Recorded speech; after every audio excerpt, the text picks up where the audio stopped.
De la tarde con 44 minutos. Bueno, tengo el gusto de recibir en esta mesa de trabajo. Yo le agradezco su presencia aquí en el estudio al delegado del Instituto Nacional de Antropología e Historia en Veracruz, es don Esteban Rodríguez Flores. Muchísimas gracias, Esteban, por estar aquí con nosotros, venir al estudio y platicar de las acciones que está emprendiendo el gobierno de la República en relación a la conservación y preservación de edificios y de monumentos históricos que tiene el estado de Veracruz, que son bastantes, ¿no? Así es, Luis, muchas gracias por la invitación y efectivamente tenemos una encomienda muy clara, me parece, por parte del señor presidente de la República, el licenciado Enrique Peña Nieto, para hacer el mejor esfuerzo en cada una de las dependencias. En este caso, en lo que a mí concierne como delegado del Instituto Nacional de Antropología e Historia, tengo el deber de informarte a ti y a la ciudadanía, a los radioescuchas, lo que hace el instituto. Pues el Instituto Nacional de Antropología e Historia nace en 1939, tiene una larga tradición en investigaciones antropológicas, históricas, etc. Nos dedicamos a investigar, a conservar y a difundir el patrimonio cultural de todos los mexicanos. Para eso tenemos 31 centros INAH, uno por cada estado de la República, que operamos justo a través de la Ley Federal sobre Monumentos y Zonas Arqueológicas, Artísticos e Históricos, y con un patrimonio verdaderamente impresionante para el caso del estado de Veracruz. ¿Cuántos monumentos hay en Veracruz, por ejemplo? ¿O tienen cuantificado y documentado ustedes? Sí, hasta hace unos días cuantificábamos registrados alrededor de 4,000, casi 5,000 monumentos históricos registrados. Estimados tenemos más de 5,000, es decir, seguimos aún en la etapa de registro de monumentos históricos por el vasto acervo cultural que existe.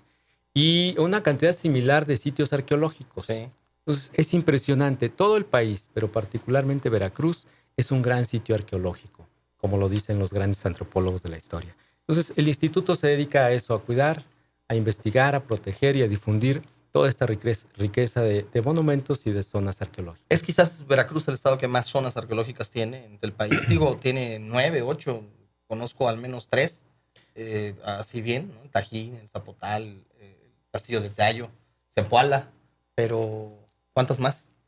Bueno, muchas más. Abiertas al público tenemos 9 zonas arqueológicas. El Zapotal, Zempoala, Quiahuistlan, Las Higueras, Filobobos. Ahí en Filobobos tenemos 2 vertientes. Está Vega de la Peña de un lado del río y está Coajilote del otro lado. Por supuesto, Tajín, que es Patrimonio Cultural de la Humanidad, Cuyuxquiwi y Castillo de Teallo, como zonas arqueológicas bajo custodia del instituto, es decir, donde tenemos áreas de servicio, donde el visitante puede pasar ahí toda una jornada descubriendo su pasado prehispánico, ¿no? Dentro de los monumentos históricos, los más emblemáticos, aun cuando no son los únicos, estaría San Juan de Ulúa, el castillo el baluarte de Santiago, allá en el puerto de Veracruz. Pero pregunto, ¿ustedes también se hacen cargo de la fortaleza de San Carlos acá en Perote? No está a nuestro cargo en términos de custodia. Está a nuestro cargo porque es un monumento histórico relevante para la historia de este país. Constituye una de las fortificaciones más representativas, no solo del Estado, sino también del país. Y en ese sentido somos una institución que vela por el uso y la protección de ese patrimonio, aunque no está bajo nuestra custodia. Hace pocos días, junto con Indavin, estuvimos recibiendo precisamente de parte del gobierno del estado este maravilloso inmueble que está en manos de la Federación, próximo para sus trabajos de restauración. Es una réplica exacta del castillo de San Juan de Ulúa, muy parecida a sus características arquitectónicas. Pues sí, es muy parecido y es muy parecido a toda la red de fortalezas que existe en el sistema de fortalezas en América. Sí. Como sabemos, San Juan de Ulúa y Perote son 2 de las fortalezas acá en Veracruz que se suman a otro gran número de fortalezas en 6 estados de la República Mexicana, en donde también tenemos fortificaciones y todas siguen un patrón de construcción muy similar. Forman parte de un sistema y todas operan de la misma manera para defender a las poblaciones sobre todo y para resguardar en ese entonces pues a gente y también a alimentos, entre otras cosas. Ya que estamos hablando del asunto de lo que desarrolla la delegación del INE en Veracruz, ¿qué programas tienen en colaboración regional? Sobre todo Veracruz es muy amplio, tiene 212 municipios. ¿Qué se está haciendo para preservar pues, los monumentos históricos en ellos? Bueno, tenemos un programa de vinculación con los municipios que nos han pedido en las reuniones que tenemos con el delegado de Gobernación, por instrucciones del gobierno federal, que atendamos de manera directa y de manera especial a los 212 municipios de Veracruz. Sí. En ese sentido, pensamos en un programa de vinculación con ellos. ¿En qué consiste este programa? Estamos desarrollando convenios de colaboración. Hemos asistido en el último año a la firma de alrededor de 8 firmas de convenio con presidentes municipales, en donde a ellos les fortalece la presencia del gobierno federal en sus municipios y, por supuesto, nosotros cumplimos nuestro trabajo. ¿Cuál es? Vincularnos con la autoridad municipal más cercana al patrimonio, porque es el municipio quien coadyuva en estas tareas de conservación del patrimonio. Cuando hay una denuncia, son los primeros que nos avisan o los primeros que nos preguntan, los primeros que piden asesoría, además de la comunidad. En ese sentido, es fundamental este programa de vinculación, porque a través de la firma de los convenios podemos establecer ventanillas únicas de atención a los ciudadanos, podemos establecer programas de intercambio de información, podemos establecer capacitación a los funcionarios municipales para la conservación del patrimonio, entre otros temas. Hay un caso reciente muy afortunado, el caso de Sosocolco.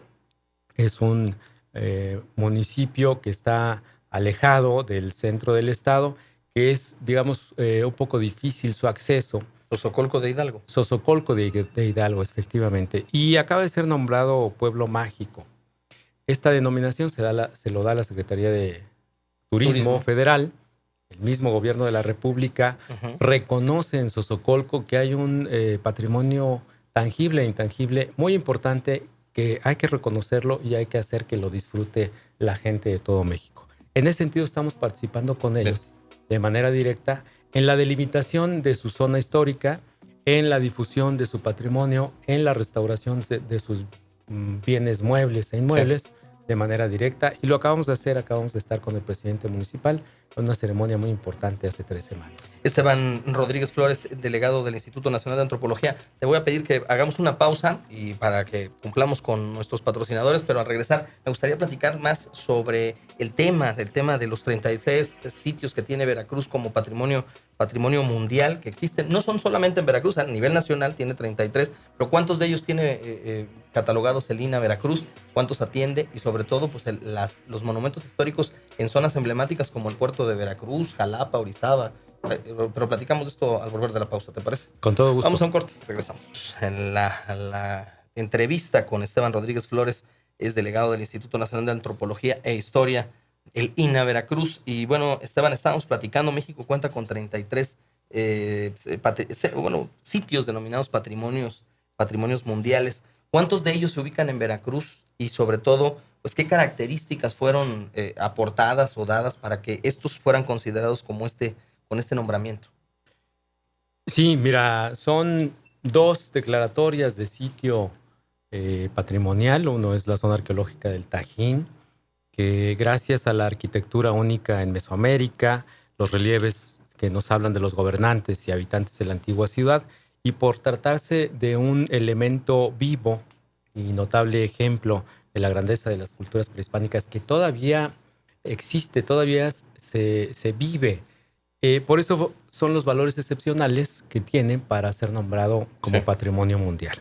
En el caso de Tlacotalpan, que es el otro sitio tangible de patrimonio, evidentemente se lo dieron esta nominación por la interpretación vernácula al estilo neoclásico en las construcciones del siglo XVIII y siglo XIX. Seguramente los radioescuchas conocen tanto Tajín y Tlacotalpan, pero si no los conocen, por favor visítenlos, porque ahí van a descubrir esto que acabo de decir. Cómo en el Tajín, a través de tantos años, podemos escuchar la lengua, podemos ver las costumbres de la gente que ahí vive, como en la época de su esplendor. Esto le da un valor excepcional, además de la arquitectura, de lo maravilloso de su paisaje urbanístico que tiene la zona arqueológica, y en el mismo caso Tlacotalpan. Pero tenemos 2 declaratorias más. Veracruz es muy afortunado porque además de estas 2 declaratorias, existe una más de los voladores. La ceremonia ritual de los voladores también ha sido declarada Patrimonio Mundial, y Tajín es un digno representante de este patrimonio intangible. Y también otra declaratoria de patrimonio mundial que se dio recientemente fue a las buenas prácticas. Sí. En el caso del parque temático Taquilcusut, ahí en el Tajín, también con la con el Centro de Interpretación de la Cultura Totonaca, la UNESCO también reconoció al Estado de Veracruz, al Tajín y a la cultura totonaca con este reconocimiento. Entonces tenemos 4 declaratorias en Veracruz de patrimonio mundial.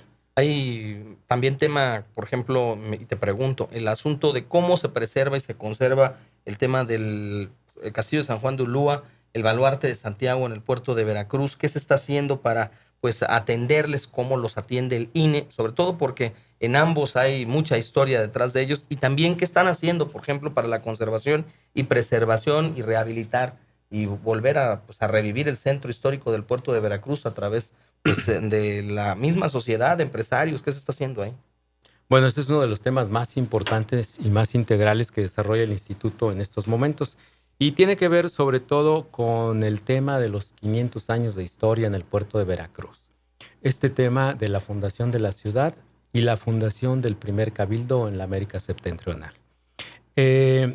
Adicionalmente a esto, existe un compromiso presidencial de parte del licenciado Enrique Peña Nieto para la rehabilitación del Centro Histórico de Veracruz. Y por supuesto cumplió su palabra al invertir recursos el gobierno federal desde hace 2 o 3 años, y se han rehabilitado diversas plazas, las 2 plazas principales, la Plaza Malecón y la Plaza de la República, ahí en el puerto de Veracruz. Sí. Han quedado verdaderamente embellecidas. Gracias a la asesoría del Instituto Nacional de Antropología e Historia, gracias a los especialistas restauradores que tenemos ahí en el Centro INA, y que es lo más valioso que tiene la institución, su personal especializado. Hemos generado durante todo este proceso de rehabilitación del puerto y ciudad de Veracruz casi 200 licencias de obra para rehabilitar fachadas, para rehabilitar plazas, parques, etc. Entonces, de esta manera participamos en la rehabilitación del centro histórico, aunque es verdaderamente complejo. Tenemos edificios públicos, como el caso de Baluarte de Santiago, en donde el instituto, a través de su Coordinación Nacional de Monumentos Históricos, desarrolló un proyecto de rehabilitación del inmueble que no se había intervenido desde hace más de 20 años. Y el gobierno de la República, por supuesto, está respondiendo a través no solo del instituto, sino de la Administración Portuaria Integral. Lo estamos haciendo de manera conjunta para que se apliquen en los próximos meses 3,5 millones de pesos en la rehabilitación de ese espacio, que en unos meses más podrá tener su esplendor para visita pública. Y por supuesto, San Juan de Ulúa, que requiere de una atención mayor, estamos integrando ahorita lo que se llama el Fondo Integral San Juan de Ulúa, y que tiene que ver con participación del gobierno federal, del gobierno estatal, del municipal, incluso de la iniciativa privada, para la conservación del inmueble, para la iluminación del mismo. ¿Por qué? Porque estos 2 monumentos forman parte del centro histórico y forman parte del compromiso presidencial para su rehabilitación. Pues yo te agradezco, como siempre, Esteban Rodríguez Flores, delegado del Instituto Nacional de Antropología e Historia, el venir al estudio, platicar de todas las actividades que está desarrollando el INA, pero sobre todo pues permanecer en comunicación para seguirle informando al auditorio pues las acciones relevantes que se están desarrollando, ¿no? Bueno, y quiero, antes de despedirme de tu programa y agradecerte las atenciones, informarles que tenemos también una amplia vinculación con otras dependencias del gobierno federal y con las asociaciones civiles. Es como órganos coadyuvantes del quehacer del instituto. Es muy importante porque solos no podemos con esta tarea de conservación de todo el patrimonio de Veracruz y de todo el patrimonio del país. En ese sentido, les pido que volteemos hacia el patrimonio cultural, que volteemos hacia la cultura, hacia el arte, y que tratemos de convencer a más gente de que esto es importante, es fundamental para el desarrollo de los mexicanos. Próximamente vamos a tener con la delegación del ISSSTE, allá en el puerto de Veracruz, un segundo concierto que los estamos haciendo anuales, con motivo en este caso de la firma de un convenio que estamos por firmar con la delegación de Veracruz, precisamente para llevar programas culturales a los hospitales y llevar información de salud a nuestros centros culturales. Pues muchísimas gracias a don Esteban Rodríguez Flores, delegado del INA en Veracruz. Gracias por estar con nosotros. Muchísimas gracias. Bueno, continuando con la información, le comento que